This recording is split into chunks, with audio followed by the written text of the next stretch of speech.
सरस्वती जी और उनकी बहू रश्मि के बीच एक दिन बहस छिड़ जाती है। आखिर किसका काम ज्यादा आसान है, बहू का या सास का? माँ जी, सास को काम ही क्या है, आपके सारे काम उंगलियों पे तो हो जाते हैं। कुछ भी।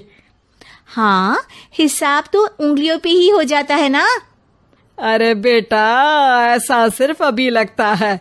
जो मुझे करना पड़ता है ना, वो तुझे करना पड़े तो समझ आएगा कि असली काम का पहाड़ कैसा होता है। ठेले बराबर वजन भी नहीं है आपके काम में, और बात पहाड़ों के वजन की कर रही हैं आप। तू ऐसा करती ही क्या है घर में बेटा, ये तो बता मुझे। मैं थोड़ी ना कुछ करती हूँ, सब जादू से हो रहा है इस घर में। अरे एक दिन मेरा काम करोगी तो समझ आएगा। Okay okay, shut up. कल से मैं घर के काम करूंगी और तू मेरी जगह हर चीज का हिसाब रखना, ठीक है? ठीक है, ये भी कर लेते हैं। ये सास बहू की डील के बारे में रश्मि के पति अमन को नहीं पता था, और ना ही अमन के पिताजी सुरेश जी को। पर गेहूं के साथ साथ जैसे घुन भी पिस जाता है, ये दोनों भी पीसने वाले थे। सुबह अमन उठकर रेडी होता है ऑफिस जाने के लिए, तो पता है उसके कपड़े नहीं निकले हुए हैं। अरे रश्मि, तुमने मेरे कपड़े नहीं निकाले? अपनी माँ से पूछो ना, उन्हीं का काम है ये। अमन अपनी माँ के पास जाता है। अब मेरे कपड़े आज आप देने वाले हो क्या माँ? हाँ, देना तो मुझे ही चाहिए, पर तेरी बहू ने कपड़े धोने ही नहीं डाले, तो कोई भी धुला हुआ कपड़ा नहीं है बेटा। हैं? ऐसा क्यों?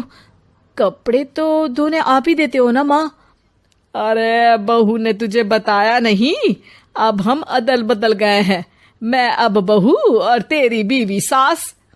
अमन परेशान हो गया। वो बिना इस्त्री के कपड़े पहनकर ऑफिस चला गया। सरस्वती जी अपने घुटने के दर्द के कारण झुककर घर साफ नहीं कर पा रही थी, और ना ही खाना बनाना याद रख पाई। उधर रश्मि पहले ही दिन घर की चाबी घुमा चुकी थी और 300 रुपए का हिसाब अलग नहीं मिल रहा था। पर दोनों का ही घमंड कैलाश पर्वत से भी बड़ा था, और दोनों ही खेमे एक दूसरे की बात मानने को बिल्कुल तैयार नहीं थे। शाम को जब सुरेश जी और अमन खाना खाने बैठते हैं, तो सरस्वती जी उनके सामने गाजर और पपीते लाकर रख देती हैं। अरे माँ, ये क्या है? ख्याली पुलाव के साथ सलाद। माँ जी खाना बनाना भूल गई लगता है। अरे एक एक चमन्नी का हिसाब है मेरे पास, खाना बनाना कैसे भूल जाऊंगी? ये तो मैंने पढ़ा था कि फल फ्रूट खाने से सेहत अच्छी रहती है, इसीलिए ये ले, एक फल खा ले। रात को सुरेश जी और अमन अपनी मीटिंग बिठाते हैं अकेले में। बाबूजी, इनकी लड़ाई के कारण ना हमें ठीक से खाना मिल रहा है, उल्टा घर के सारे काम रुक गए हैं। हाँ बेटा, 2 भैंसों की लड़ाई में बेचारे खेत के पौधों का भी नुकसान हो रहा है। पर पापा, क्या बताऊं आपको, मैंने माँ को इस महीने की 2 तारीख को बिजली के बिल के पैसे दिए थे। आज बिल भरने के लिए मांगने गया तो पता चला कि रश्मि उन पैसों से गैस सिलेंडर ले आई। अच्छा, तो सिलेंडर के पैसों का क्या हुआ? अब सिलेंडर के तो कोई पैसे नहीं थे बाबूजी, हमारे घर पर गैस की पाइपलाइन लगी है ना। बेटा, इन दोनों का कुछ करना पड़ेगा, नहीं तो अपने घमंड के चक्कर में पूरा घर बर्बाद कर डालेंगे ये दोनों। अमन और सुरेश जी काफी सोच विचार के बाद एक निष्कर्ष पर पहुंचते हैं। रात ही को दोनों अपनी पत्नियों की अलमारी से नई साड़ी निकालते हैं, और सुबह जब रश्मि और सरस्वती जी उठते हैं तो देखते हैं कि दोनों पति साड़ी पहनकर चढ़ाव पर सब्जियां काट रहे हैं। अरे ये सब क्या हो रहा है? क्या हो रहा है मतलब? आप दोनों अदल बदल हो सकते हो तो हम क्यों नहीं? अरे क्या मतलब?